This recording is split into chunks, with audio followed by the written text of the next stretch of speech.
오늘 말씀의 주제는 낮은 형제와 부한 자라는 주제로 함께 말씀을 보도록 하겠습니다.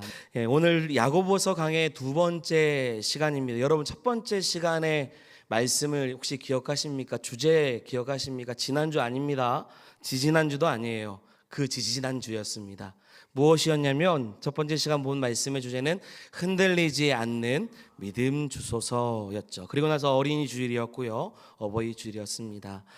야고보서 1장 1절부터 8절의 말씀에 좀 상반 부분의 말씀들을 함께 살펴보았어요. 그때 여러분 야고보서에서 가장 먼저 나오는 말이 2절이었죠. 우리 2절 한번 같이 읽어보겠습니다. 너희가 여러 가지 시험을 당하거든 온전히 기쁘게 여기라. 아멘. 여러 가지 시험을 당하거든 뭐 하라는 거예요? 온전히 기쁘게 여기라라는 거죠. 여러분 기억하십니까? 시험을 당할 수 있다라는 거. 여러분 여기서 시험이라는 것은 우리 인생 가운데 만나게 되는 수많은 문제입니다. 문제들이죠. 어려움들이죠. 누구나 시험 당하고 싶진 않으나 여러분 살다 보면 우리 인생 가운데 우리 인생은 흔들 만한 그러한 여러 가지 시험을 만날 때가 있다라고 말씀을 드렸습니다. 그리고 그 시험을 당할 때 스스로 문제를 풀 지혜, 그 답이 없을 때가 있기도 하죠. 그럴 때 5절의 말씀이었어요. 5절 하반절에 보면 후히 주시고 꾸짖지 아니하시는 하나님께 구하라 그리하면 주시리라. 아멘. 답이 없는 문제를 만날 때 해결할 지혜가 없을 때 어떻게 하라는 거예요? 하나님께 구하라라는 거예요. 곧 기도하라는 거죠. 그리하면 뭐 하신다고 말씀하셨어요? 주시리라. 할렐루야. 부르짖고 구하는 그런 자들에게 하나님께서는 반드시 주신다고 약속했습니다. 그렇게 믿습니다. 여기서 주시리라라는 단어 지난 설교 때 이야기하지 않았어요. 이 주시리라는 단어는 디도미라는 단어인데요. 신약에서는 수여하다, 주다 이런 뜻도 있지만 나왔네요. 어떤 뜻입니까? 선물하다라는 뜻이 있어요. 하나님께 구하는 자마다, 하나님 앞에 찾는 자마다, 하나님께 두드리는 자마다 인생의 문제를 찾을 수 있는 해답을 어떻게 하신다는 거예요? 선물로 우리에게 주신다라는 거예요. 그러니 여러분 어떻습니까? 하나님께 구해야 되겠습니까? 구하지 말아야 되겠습니까? 뭐 당연한 질문이겠죠. 당연히 구해야 돼. 주신다는데 우리가 뭘 망설이겠어요. 하나님 주신다는데 구해야 되죠. 단 6절의 말씀이었어요. 오직 믿음으로 구하고 조금도 의심하지 말라고 했어요. 할렐루야. 구할 때 믿음으로 구하라는 거예요. 야고보서에서는요, 믿음의 반대 개념을 어떤 단어로 썼냐면 의심이라는, 금방 띄워주세요. 의심이라는 단어를 사용했어요. 우리는 흔히 믿음으로 기도한다고 할 때 이를 마치 이제 확신을 가지고 기도하는 것으로 오해할 때가 있습니다. 자, 여기서 확신이라는 것은 내가 소원하는 것을 꼭 이루어 주실 거라는 그런 마음인 거죠. 그리고 내가 소망하는 그 일이 그대로 이루어지기를 의심하지 않으려고 각자마다 애를 씁니다. 믿어야지 이라고 생각을 해요. 그 모습을 의심이 없는 믿음의 기도라고 생각하는 경우가 있어요. 그러나 여러분 야고보서 이 본문에서 믿음의 반대가 의심인데, 의심은요, 여기서 말하는 의심은 확신 없는 마음이 아니라 내 마음이 갈라진 상태를 말하는 거예요. 확신 없는 마음이 아니라 어떤다고요? 내 마음이 갈라진 상태를 말하죠. 그래서 본문 8절에 두 마음이라는 게 나와요. 두 마음. 하나님을 향한 한 마음을 품는 대신 하나님 외에 다른 것을 어떻다는 거예요? 의지한다는 거죠. 신뢰한다는, 붙잡는다는 겁니다. 속된 말로 말하면 하나님과 세상 사이에 양다리를 걸치는 모습을 가지고 있는 거죠. 그래서 하나님을 바라보는 것 같으면서도 혹시나 그런 마음을 가지고 또 다른 것을 생각하는 거예요. 그게 뭡니까? 의심이라는 거, 의심. 하나님을 완전히 바라보지 않는 게 아니라 바라보면서 또 다른 무엇인가를 대처하는 걸 찾는 거죠. 근데 야고보는요, 야고보서를 기록한 야고보는 이런 태도를 가지고 기도하는 자들은 하나님께 무엇인가를 받을 생각을 전혀 그런 걸 생각하지 말라고 말하고 있습니다. 여러분 믿음의 기도란 내가 구하는 대로 이루어지는 것이 아닙니다. 야고보서에서 믿음은 오직 나를 향하신 그 한결같은 마음을 가지신 하나님을 향해서 내 마음을 드리는 것이 여러분 믿음의 기도인 줄 믿습니다. 주를 바라보는 거예요. 두 마음이 아니라 오직 주님만 바라보겠습니다. 믿음의 기도는 그래서 우리로 하여금 누구를 바라보게 해요? 하나님만을 바라보게 하는 겁니다. 예수님만 의지하는 겁니다. 할렐루야. 성령님을 붙잡고 사는 인생을 사는 거예요. 이러면 두 마음이 아니라 어떤 마음이에요? 당연히 한 마음이 되겠죠. 그런데 여러분, 인생을 생각해 보십시오. 예수님만 붙잡고 사는 삶, 이 성령님을 붙들고 사는 삶, 그것으로 만족하고 감사하는 삶을 살아야 되는데 여러분 그게 쉽습니까? 쉽지가 않아요. 저도 이렇게 손을 이야기하고 있는데 손에 쥐고 싶은 게 너무 많은 게 우리의 인생입니다. 예수님으로 만족합니다. 손을 펼쳐서 주님 바라봐야 되는데 이 손에 쥐고 싶은 게 너무 많다는 거예요. 넉넉하게 살고 싶고요. 의지하고 싶은 것이 있고요. 소유하고 싶은 것들이 너무 많은 것이 우리의 인생의 연약함입니다. 가진 것이 없으면 갖고 싶죠. 근데 가진 것이 있으면 더 가지고 싶어 하는 거예요.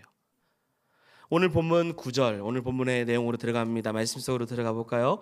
오늘 본문 9절의 이하의 내용에 소개된 말씀은 이와 같은 거예요. 우리가 살면서 만나게 되는 수많은 시험 중에서 가장 대표적인 이야기를 하고 있는 말씀입니다. 자, 우리 크게 한번 이 말씀 읽어보겠습니다. 낮은 형제는 자기의 높음을 자랑하고 부한 자는 자기의 낮아짐을 자랑할지니 이는 그가 풀의 꽃과 같이 지나감이라. 아멘. 여러분 9절과 10절의 말씀 그냥 띄워주세요. 여기서 소개된 시험, 이 시험이 무엇일까요? 자, 말씀 9절만 보면 좀 이해가 됩니까? 이게 무슨 얘기를 하는 걸까? 이게 잘 이해가 안 될 수가 있어요. 여러분 세상을 살다 보면요 여러 가지 시험을 다 만납니다. 2절의 말씀을 좀 토대로 가는 거예요. 그 중에 우리가 인생 가운데 가장 많이 경험되는 시험의 문제가 지금 9절과 10절에 기록된 거예요. 바로 어떤 문제냐면 의식주의 문제예요. 지금 이 말씀은 돈의 문제입니다. 물질과 재정에 대한 이야기를 하고 있는 거예요. 많은 사람들 중에서 이런 말을 합니다. 돈 걱정 안 하고 살아봤으면 좋겠다라는 말이요. 우리는 보통 오늘 무엇을 먹을까? 어떤 것을 입을까? 이번 달 생활비는 어떻게 해야 되지?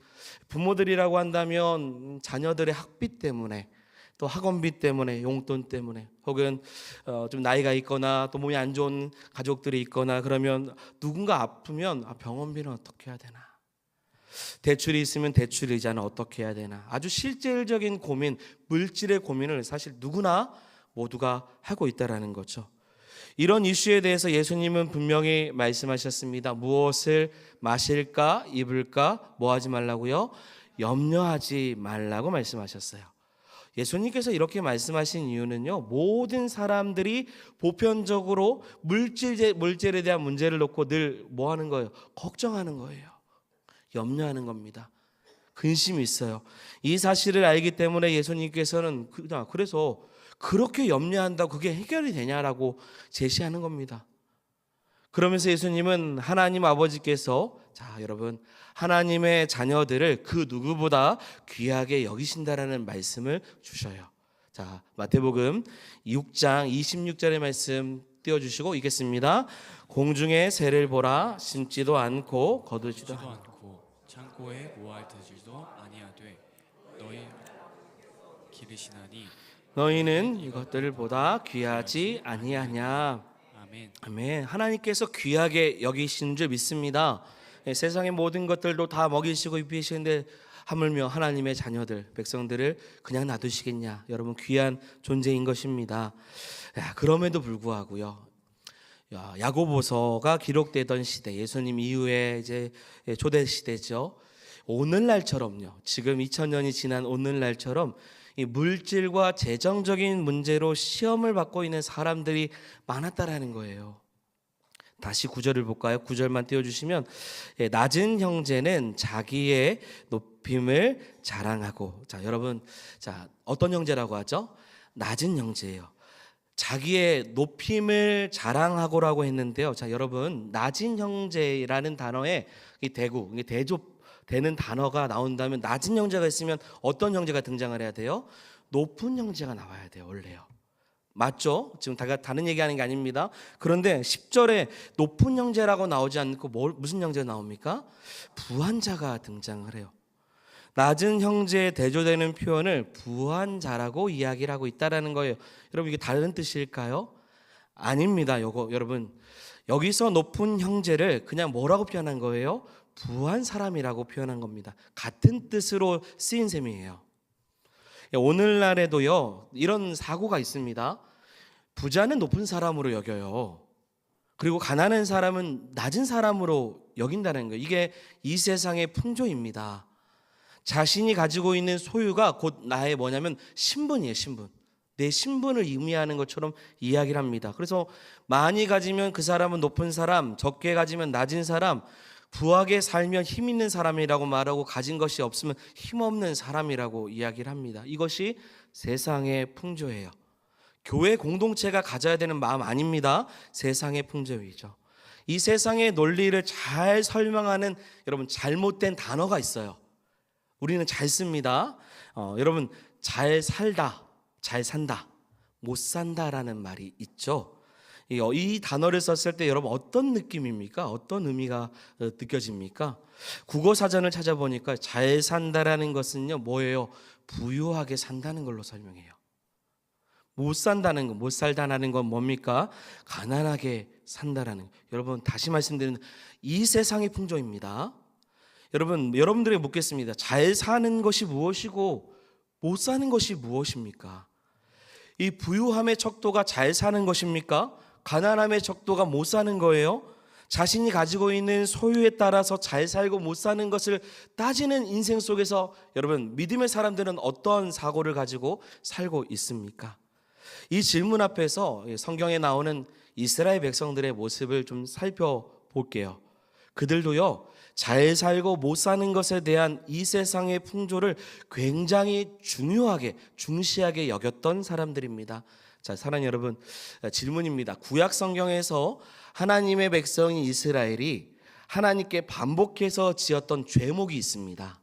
그들은 이 죄로 인해서 하나님께 가장 많은 책망을 받았고 하나님의 심판하심을 경험했어요. 여러분 어떠한 죄악인 줄 아십니까? 하나님이 가장 싫어하는 죄악입니다. 바로 우상숭배예요. 사사시대를 보면요 이스라엘 백성들의 우상숭배가 얼마나 심각했냐면요 하나님께서 모압으로, 어느 때는 미디안으로, 어느 때는 암몬으로, 블레셋으로 우상숭배를 하고 있는 하나님의 자녀들을 계속 뭐 하셨냐면 심판을 하셔요. 그런데 말을 듣습니까? 안 들어요. 말을 전혀 안 듣습니다. 회복이 안 됩니다. 그래서 결국 훗날에 어떻게 돼요? 나라가 나눠지기 시작하죠.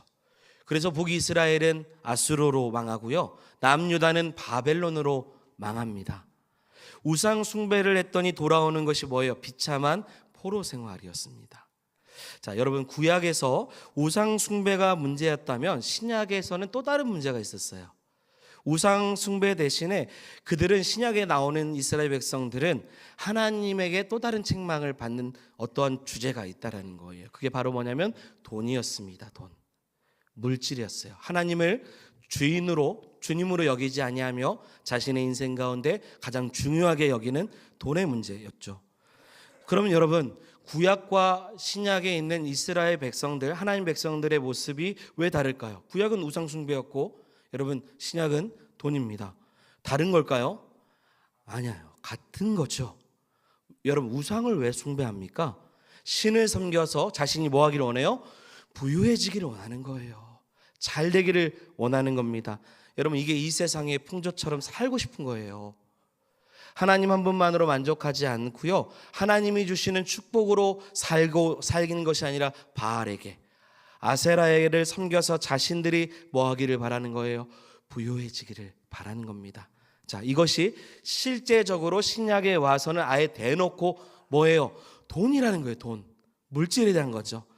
신앙 공동체 안에서도 돈을 가진 자와 돈을 가지지 못한 자를 구분하는 시대 속에서 살아가고 있다는 거예요.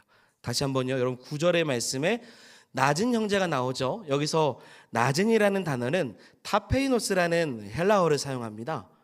성경에서 이 단어는 한결같이 어떤 뜻이었냐면 가난하다라는 뜻이에요.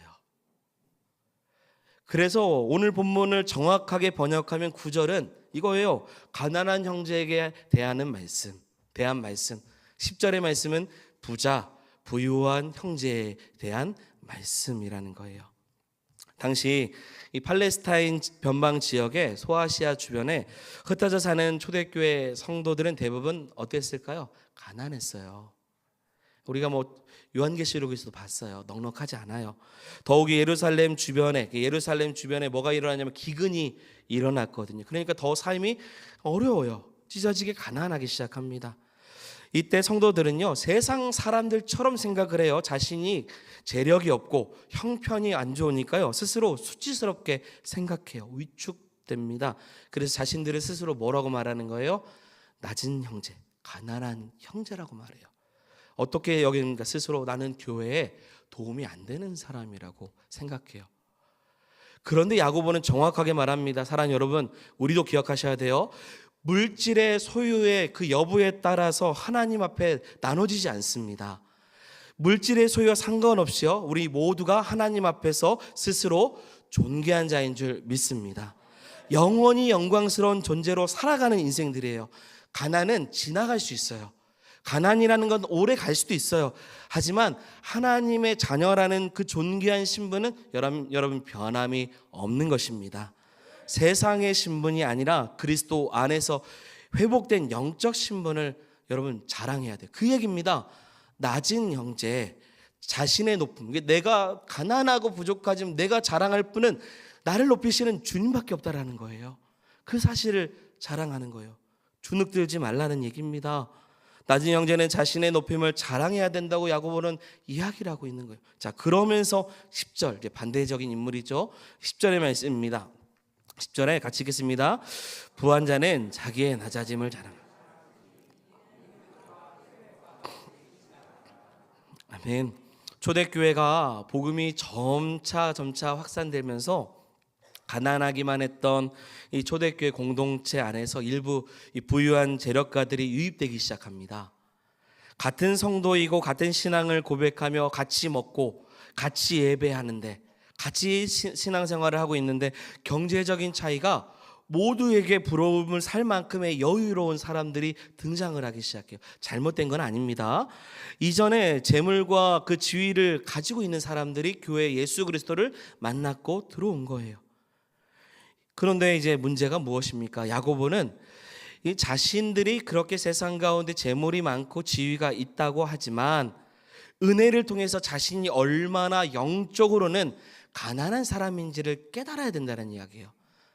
그래서 그리스도의 십자가 없이는 용서받을 수 없는 가련한 죄인임을 알게 하여 누구를 자랑해요? 하나님만을 자랑하라는 거죠. 부한 자들은 뭐예요? 자신을 낮추라는 거예요. 그 누구를 높이는 거예요? 자신을 낮추면서 나를 구원하시고 나에게 은혜를 베풀어 주신 주님을 높이라는 거죠. 땅이 많고 돈이 많은 지주들이나 사업을 해서 돈이 많이 벌어지게 되었던 사업가들, 그들의 성공은 사실 자랑이 될 수 있습니다. 고대 그 지중해 근방의 문화에서 이 자랑의 문제는 굉장히 중요한 부분이었어요. 왜냐하면 그게 체면이었거든요. 그리고 많이 가지면 체면이 있고 적게 가지면 수치였습니다. 존경을 받는 것으로 여겼어요. 어쩌면 단순히 재물이 많다라는 사실보다 내가 잘 사는 거니까 내가 사회적으로 존경을 받을 만한 사람이고 가난한 사람들은 존경을 못 받는 사람으로 여겼다라는, 이게 척도였다라는 거예요. 하지만 야고보는 말합니다. 사랑하는 여러분, 하나님을 잊은 성공과 부유함은 결코 자랑 따위가 될 수 없다라고요. 허탄한 자랑이 됩니다. 내용이 없는 텅 빈 것과 같습니다. 그러한 자랑은 도리어 다 악한 것이라고 이야기해요. 그래서 야고보는 지금 9절부터 11절 잘못된 자랑을 지금 바로 잡아주는 거예요. 결국 답이 나왔습니다. 본문이 지금 말하는 것이 뭐냐면, 가난하게 살고 있느냐, 여러분 세상에서 아무것도 내세울 것이 없느냐, 그럼에도 사랑하는 여러분, 자신의 영적 신분을 생각해라. 내가 얼마나 존귀한 자인지를 기억하라는 거예요. 혹시나 소유가 많고 넉넉하거나 그런 것을 가지고 있다고 할지라 그게 얼마나 가겠냐라는 거예요. 이 세상의 것은 덧없다라는 거죠. 그냥 낮추라. 올고 자신의 신앙의 연약함을 오히려 낮추고 하나님의 영광을 나타내는 사람이 되라는 것입니다. 여러분, 신앙은요, 가난하거나 부하거나 관계가 없습니다. 잠시 있다가 없어질 세상의 것에 마음에 두지 말고 영원한 것을 바라봐야 되는 거예요. 그러므로 자랑할 것은 세상의 부나 성공이 아니에요. 10절에서 오히려 부유함과 지위, 명예가 결국은 낮아질 수 있는 것으로 자랑이 돼야 되는 겁니다. 가난한 자는 높임을 자랑할 수 있어야 하고 부한 자는 낮아짐을 자랑해야 한다. 여러분, 이것이 영적인 겸손입니다. 영적으로 겸손한 부자야말로 진정한 부자예요. 진정한 부자는 돈이 있어도요, 돈을 의지하지 않습니다. 지위가 있어도 그 지위를 의지하지 않아요. 그는 언제나 하나님만을 의지하는 사람, 이런 사람이 영적 부자인 사람인 것입니다. 왜 돈을 벌어야 합니까? 라고 누군가가 물어본다면, 또 누군가에게 우리가 묻는다면 뭐 대부분 그렇게 말할 거고, 그거 몰라서 묻냐라는 거죠. 대답이, 이런 질문에 대한 대답은 같습니다. 돈이 있어야 먹고 살 수 있으니까 돈을 버는 거지. 요즘 세상에서는 돈이 없으면 할 수 있는 일이 아무것도 없습니다 라고 이야기할 것입니다. 세상을 살려면 당연히 돈이 필요합니다. 하지만 사람들이 돈을 버는 진짜 이유는요, 돈이 필요해서가 아닙니다. 허영만 화백이 그린, 이제 만화를 그리는 허영만 화백이 그린 부자 사전이라는 만화가 있습니다. 한상복 씨가 쓴 한국의 부자들이라는 책을 바탕으로 그린 만화예요. 이 책에 따르면요, 부자는 아무리 돈을 써도요, 돈이 계속 모이는 사람들이라고 소개를 합니다.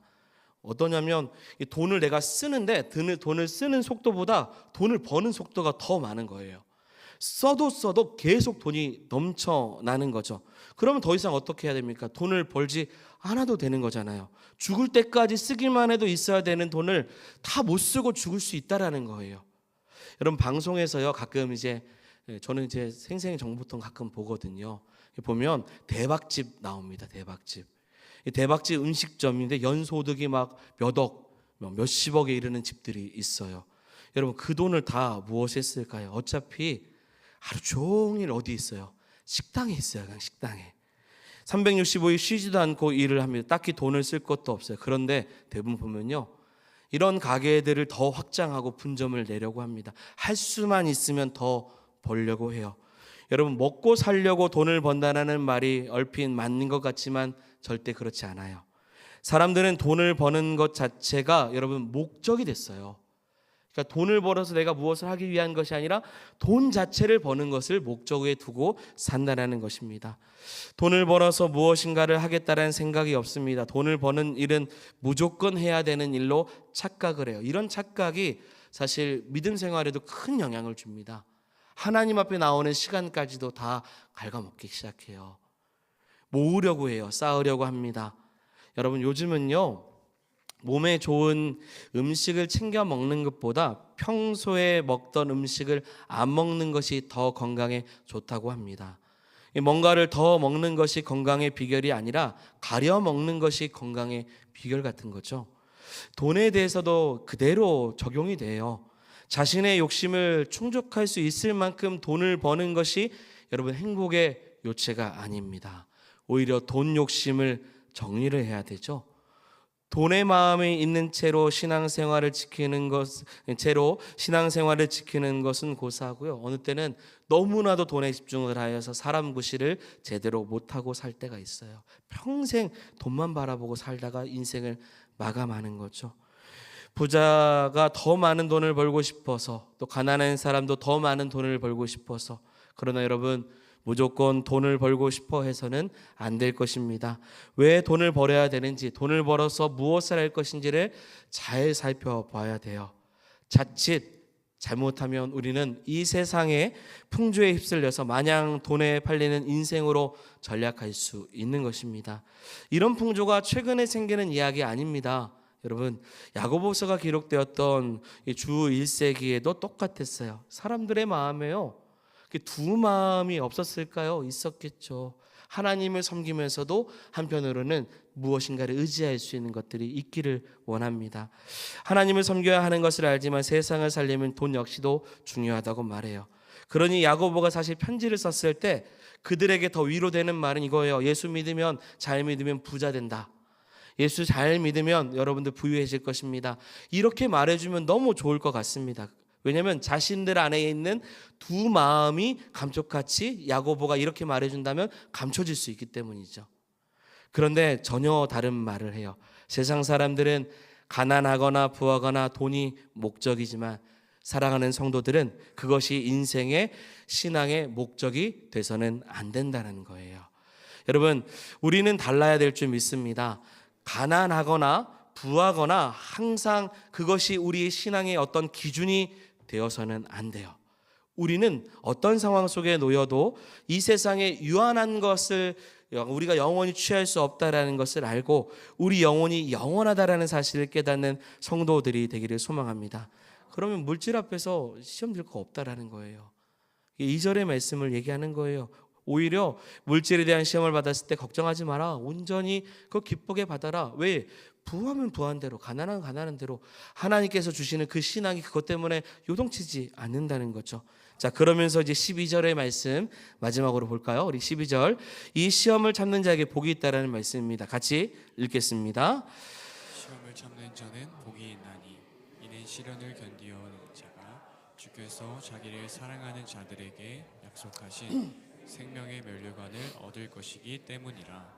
아멘. 시험을 찾는 자는 뭐가 있습니까? 복이 있다고 했어요. 이 복이 무엇일까요? 이 복이라는 단어는 교회 밖에서도 씁니다.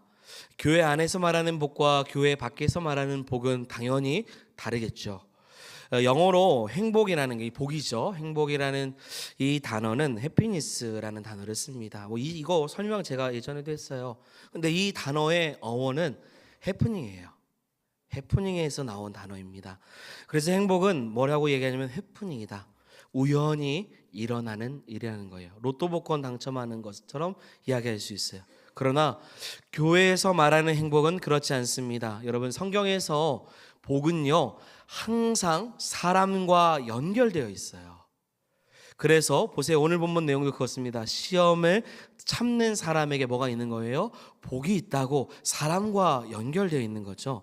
시련을 견뎌내는 자, 그리고 주님을 사랑하는 자에게 약속하신 그 복이 있는데 뭐냐면 생명의 면류관이다라고 12절에 소개하고 있는 것입니다. 조건은 간단하죠. 주님을 사랑하는 자에게, 그리고 시련을 견디는 자에게, 참는 자에게 주시는 거죠. 이 세상에 덧없이 없어지는 물질에 대한 복이 아니라 여러분, 하나님께서 우리가 갖기를 원하시는 복은 영생의 복, 영원한 복인 줄 믿습니다. 이런 복이 우리 가운데 있기를 소망합니다. 여러분, 이제 말씀을 좀 말씀드리면 오해하지 마십시오. 부유해지지 말라는 말씀이 전혀 아니죠. 그리고 가난한데 돈을 벌지 말라는 말도 아닙니다. 우리의 형편이 이러하든 이것이 우리의 신앙이 되어서는 안 된다는 거예요. 이것이 신앙이 되고 목적이 되는 인생으로 살아가면 안 된다는 거예요. 그러면 두 마음을 품은 자가 될 수밖에 없어요. 하나님과 물질을 겸하여 섬기는 것이 안 된다고 했는데 돈을 너무 사랑하고 또 돈에 대한 목숨을 걸기 시작하면 가난한 대로, 부유한 대로 자꾸 내 마음이 하나님을 향하지 못하는 것이 되기에 신앙의 기준은 물질이 되어서는 안 된다는 것입니다. 자신이 가난하거나 부하거나 상관없이 내가 하나님 앞에 얼마나 귀하고 존귀한 자인지, 행복한 자인지를 깨닫는 신앙을 가지라라고 지금 야고보서는 이야기하고 있는 것입니다. 여러분, 결론입니다. 사랑하는 여러분, 오늘 우리는 물질과 재정의 문제 속에서 겪게 되는 시험에 대해서 살펴보았습니다. 세상에서는 종종 부유함이나 성공을 이러한 사람들이 가지고 있는 것에 따라서 평가하죠. 그것이 행복이라고 말하고 만족으로 이야기를 합니다. 하지만 야고보서는 우리에게 분명히 가르치고 있습니다. 가난하거나 부하거나 물질의 많고 적음은 영원한 가치와는, 영원한 영생과는 전혀 상관이 없다라는 거예요. 중요한 것은 우리가 하나님 앞에 어떤 신분으로 어떠한 삶으로 살아가고 있냐라는 것이죠. 우리의 믿음은 세상의 부와 지위에 흔들리지 않고 오직 하나님께만 의지하는 한 마음을 품을 수 있는 성도들이 되기를 원합니다. 하나님께서는 지혜를 선물로 주시고 구하는 자마다 하나님께서 많은 것을 채워 주실 것입니다. 그렇기 때문에 우리가 겪고 있는 모든 여러 어려운 세상의 풍족 속에서도 끝까지 참고 견뎌서 믿음을 온전히 지킬 수 있는 귀한 성도들이 되기를 주의 이름으로 축원드립니다. 아멘. 우리 말씀을 생각하면서 함께 찬양합니다. 우리 행복이라는 찬양 같이 고백합니다. 가진 것이 또 적으면 어떻고, 또 우리의 삶이 또 부족하면 어떻습니까? 또 부유하다고 해도 내 마음이 하나님을 향하고 있다면 얼마나 귀하겠습니까? 참된 그 영적인 부유함을 가진 마음으로 가지고 우리 말씀을 기억하며 이 찬양 같이 고백하기 원합니다. 화려하지 않아도 정결하게 사는 삶, 가진 것이 적어도 감사하며 사는 삶, 내게 주신 작은 힘 나눠주며 사는 삶, 이것이 나의 삶의 행복이라오. 눈물 날 일 많지만 기도할 수 있는 것, 억울한 일 많으나 주를 위해 참는 것, 비록 짧은 작은 삶 주 뜻대로 사는 것, 이것이 나의 삶의 행복이라오. 이것이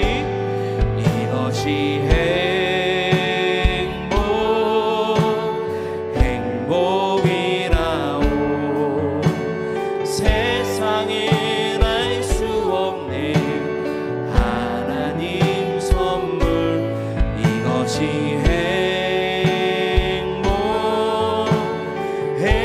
행복이라오. 하나님의 자녀로 살아가는 것, 이것이 행복이. 우리 말씀을 기억하며 한 번 더 찬양합니다. 화려하지 않아도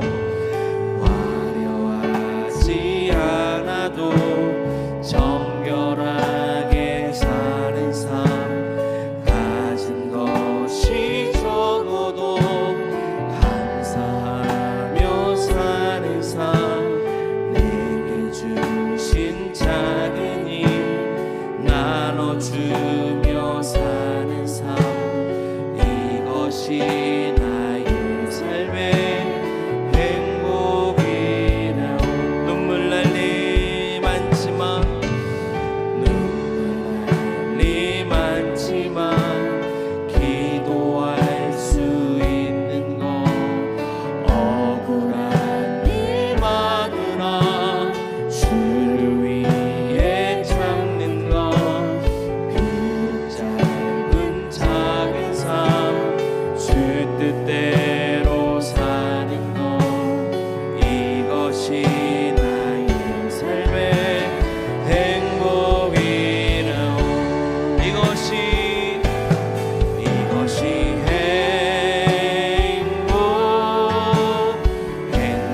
행복이라오. 세상에 알 수 없는 하나님 선물, 그것이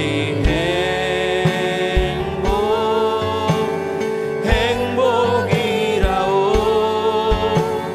하나님의 자녀로 살아가는 것, 이것이